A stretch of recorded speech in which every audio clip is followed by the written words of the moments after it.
Radio Sucesos 101.7 FM presenta su noticiero Sucesos con Milton Pérez y Verónica Larrea. Un periodismo libre para una democracia plena.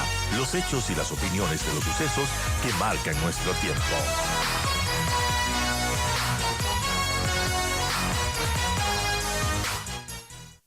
Y bueno, hay nerviosismo tras este anuncio, esta noticia que se dio de la quiebra de un banco de los Estados Unidos, del Silicon Valley Bank, que quebró y causa alerta también en las autoridades. Varios bancos estadounidenses arrancaron la semana con fuertes caídas en sus acciones de Wall Street tras el colapso del Silicon Valley Bank y pese a las medidas de emergencia presentadas el 12 de marzo por los órganos reguladores bancarios. En los compases previos a la apertura de la bolsa de Wall Street, el First Republic Bank era el más afectado con una caída del 62% de sus acciones, mientras que las caídas también eran pronunciadas en otras entidades bancarias como el Western Alliance Bank Corp, el Pac Western Bank Corp y otros.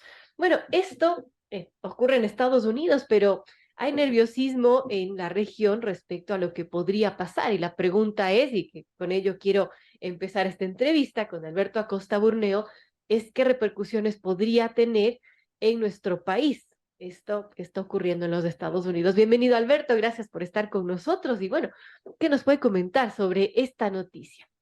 Muy buenos días, un gusto estar con ustedes. Empecemos explicando por qué quiebran estos bancos en Estados Unidos. Y aquí hay que estar muy claros. Lo que sucedió es que la Reserva Federal, es decir, el Banco Central norteamericano, aplicó una política de dinero fácil por muchos años. ¿Qué es lo que hizo?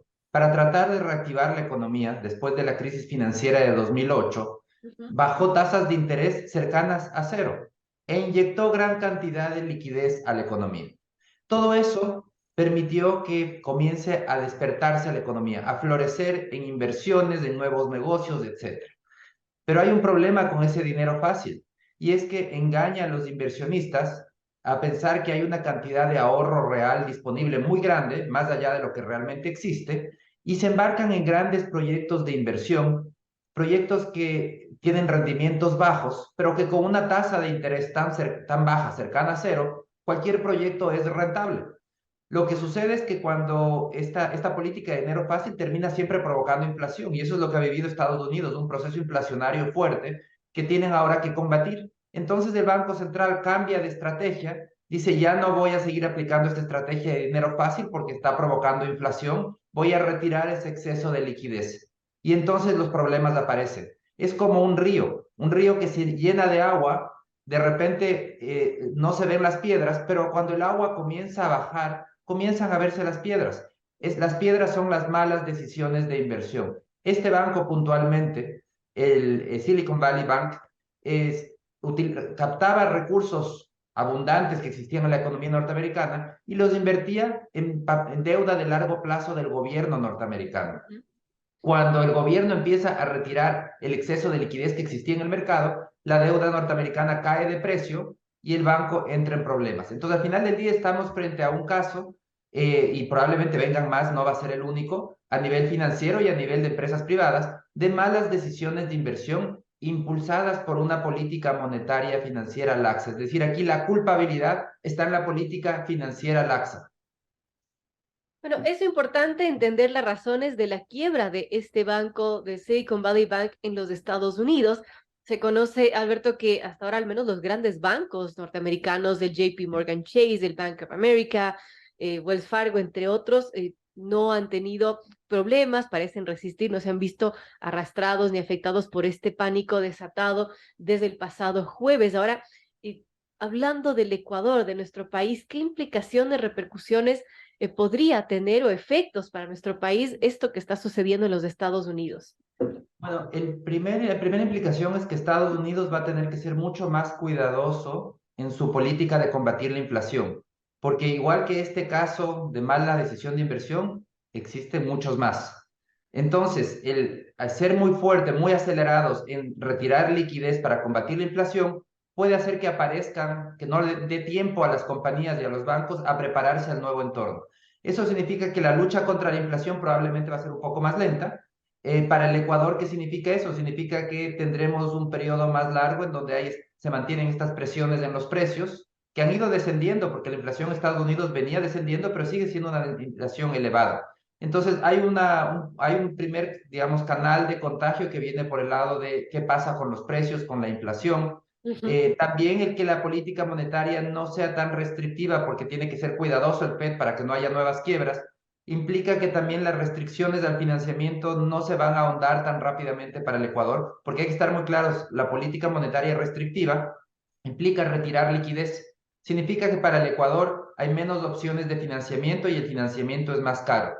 En este entorno, con estas preocupaciones que tiene adicionales ahora la Reserva Federal de evitar quiebras, significa que el impacto para el Ecuador, este entorno no se va a volver tan complicado en el corto plazo, que la Reserva Federal tendrá que soportar un poco más de inflación, un poco más de abundancia de recursos.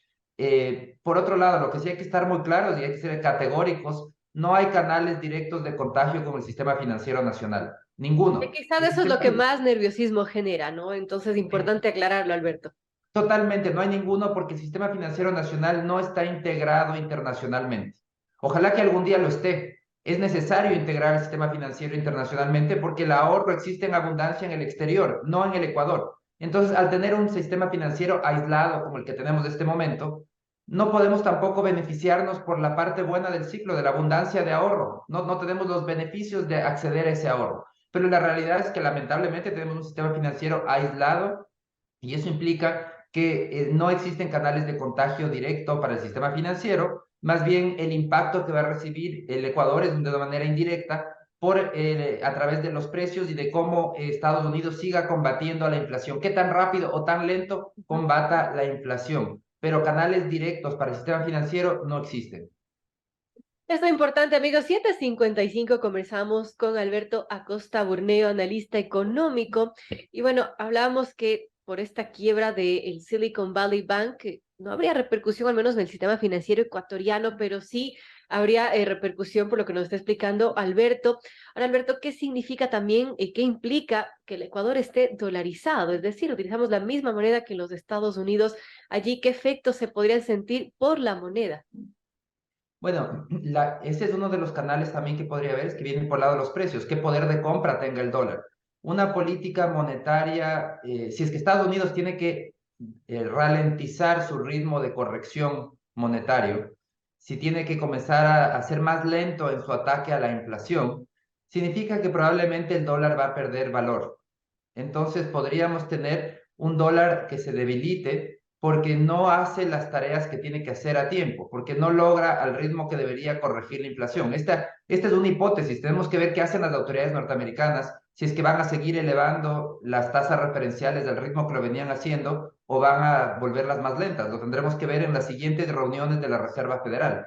Pero si es que ralentizan este ritmo de corrección, significa que probablemente tengamos un dólar relativamente debilitado, lo que para las exportaciones ecuatorianas es una ventaja, es un alivio, porque lo que hemos tenido en el pasado reciente, más bien ha sido un dólar fuerte. Ujú. Como Estados Unidos iba a la cabeza de la lucha contra la inflación frente a otras economías desarrolladas como Europa, más bien los capitales buscaban refugiarse en Estados Unidos y hasta ahora hemos tenido una tendencia hacia un dólar fuerte. Fuerte, claro. Esa tendencia podría estar cambiando y podríamos de repente y muy pronto comenzar a sentir un dólar que se debilita, lo cual en el corto plazo es positivo, en el mediano plazo no tiene importancia, pero en el corto plazo sí es positivo para las exportaciones ecuatorianas. Ahora, claro, al tener una moneda más débil, tendríamos un menor poder adquisitivo. Definitivamente para los ciudadanos significa que les alcanza para comprar menos, para los exportadores significa que les da un respiro en competitividad y sobre todo permite compensar el encarecimiento que tuvo el dólar en el pasado reciente, porque la tendencia en el pasado reciente, a pesar de que el tipo de cambio tiene variaciones permanentemente, pero la tendencia profunda ha sido más bien hacia un dólar fuerte.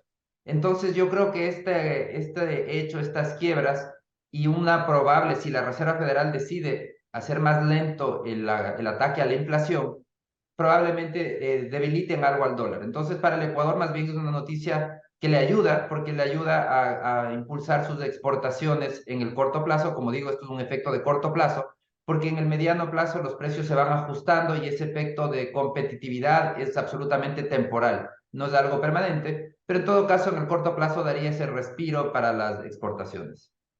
Bueno, importante conocer esto, amigos. Conversamos con Alberto Acosta Burneo, analista económico. Son las 7:58 de la mañana. Estamos conversando acerca de, bueno, las repercusiones que habría tras esta quiebra del Silicon Valley Bank de los Estados Unidos. Ahora, Alberto, usted anota en un tweet, dice, quiebras bancarias en Estados Unidos no se deben a una regulación laxa, por lo tanto, la solución no es mayor regulación. ¿Cuál es entonces? Y quisiera hacerle esa pregunta, ¿qué caminos tienen las entidades regulatorias en los Estados Unidos? ¿Qué podrían hacer? ¿Qué deberían hacer? Bueno, aquí lo que sucede es que siempre que se producen estas quiebras bancarias, se acusa a la regulación. Sucedió en 2008 y la solución, regulación más estricta, que se la hizo, se la implementó. Y volvemos a tener una nueva quiebra, ahora dos nuevas quiebras en 2023. Entonces, ¿qué sucede? ¿Por qué no supuestamente se hizo ese trabajo en 2008 y en años anteriores? Porque las quiebras se han producido, quiebras bancarias se producen a cierto tiempo. Entonces, el problema es que no se está entendiendo la naturaleza del problema, la naturaleza profunda del problema. Y los bancos y las quiebras no se producen por falta de regulación, porque el sistema financiero es uno de los sectores más regulados en cualquier economía. Y esa es la realidad en Estados Unidos también. Tiene una regulación intensa donde se define prácticamente de todo. Hay países donde esa regulación lleva a extremos, como en el Ecuador, en donde las autoridades pueden definir los sueldos, pueden definir en qué segmentos prestar, con qué garantías, pueden definirlo todo. Es decir, es uno de los sectores más regulados que tiene toda economía. Y aún así las quiebras se producen. Y en el caso norteamericano, en este caso actual, hay que entender que el origen de esa quiebra no es la falta de regulación, sino el ciclo monetario impulsado por la Reserva Federal. Siempre que se trata de impulsar la economía con dinero fácil, es decir, imprimiendo billetes, se termina engañando a los agentes económicos, piensan que hay ahorro real en abundancia y se embarcan en inversiones equivocadas, inversiones que más temprano que tarde terminan demostrando ser quiebras, fracasos totales. Eso es lo que le sucedió a este banco, que con el dinero que recibía, abundante, por cierto, en vez de prestarlo en crédito, lo colocaba en bonos del Estado norteamericano. Entonces, hay que entender que la manera de evitar futuras quiebras está en controlar la política de la Reserva Federal, limitar su capacidad de inyectar liquidez. Después de la pandemia realizó una inyección de liquidez que no se había registrado nunca antes, una inyección de liquidez gigantesca, la oferta monetaria subió, es decir, la cantidad de billetes en la economía subieron aceleradamente, y entonces eso es lo que produce estos desequilibrios. Entonces hay que tener cuidado con esa estrategia de política monetaria, porque la política monetaria es una política peligrosa. La política monetaria tiene que buscar una estabilidad en el crecimiento del dinero, pero lamentablemente vemos que cuando se busca esa proactividad en la política monetaria de inyectar mucho dinero, termina generando graves problemas como los que estamos viviendo en la actualidad. Inflación fuerte y malas decisiones de inversión que se ven reflejadas en quiebras. Bueno, eso de imprimir billetes lo hacemos muy bien los latinoamericanos, Ecuador incluso antes de estar dolarizado, Alberto. Definitivamente, pero lo lamentable es que Estados Unidos también lo sabe hacer. Y que después de la pandemia lo hizo de una manera tan agresiva que eso desembocó en esa inflación fuerte que tienen en la actualidad, y vemos que ya están apareciendo el resto de consecuencias, las quiebras bancarias, y probablemente no serán las últimas, habrá otras más, y no solamente en el sistema bancario, sino también en el sector productivo, donde ya comenzaremos a ver empresas que se embarcaron en proyectos fantásticos que en la realidad no lo eran y que solamente parecían fantásticos porque el costo del dinero era muy bajo. Porque hay que entender que la tasa referencial es como una vara para medir un proyecto. Entonces, si uno baja esa vara a niveles cercanos a cero, todos los proyectos pasan. Pero la realidad es que con esa tasa tan baja, esa no es un costo real del ahorro. Ese es un costo artificial que no se puede sostener en el tiempo. Cuando se comienza a subir nuevamente la vara, todos esos proyectos de bajos rendimientos terminan demostrando ser malas decisiones de inversión, y eso se ve reflejado en quiebras. Entonces hay que tener mucho cuidado y entender que el problema aquí no es un tema regulatorio, es un problema de la política monetaria que, si es que es mal utilizada, puede ser muy destructiva. Muy importante, muy didáctica la explicación que nos ha dado Alberto Acosta Burneo, analista económico, a quien le agradezco, bueno, por ayudarnos a entender un poco esta situación tras la quiebra de estos bancos en los Estados Unidos y lo que podíamos esperar, las repercusiones para los ecuatorianos. Tranquilidad en el sentido de que no afectaría al sistema financiero ecuatoriano, pero sí hay repercusiones por el mismo hecho que estamos dolarizados y bueno, es también Estados Unidos un socio comercial importante para nuestro país, entre otras cosas. Gracias. Alberto, quizás algún mensaje final para nuestros amigos oyentes. Bueno, yo creo que hay que estar muy claros y el problema aquí no hay canales de contagio directo con el sistema financiero, así que por ese lado no tenemos que preocuparnos por el sistema financiero nacional. Esto es un efecto y un asunto de la economía norteamericana y de políticas equivocadas durante el combate a la inflación. Tenemos que seguirlo revisando, entender qué sucede, pero estar muy claros que al final del día para el Ecuador solamente hay canales indirectos a través de los cuales vamos a sentir los efectos, pero no existe ningún canal directo y sobre todo ningún canal directo en el sistema financiero.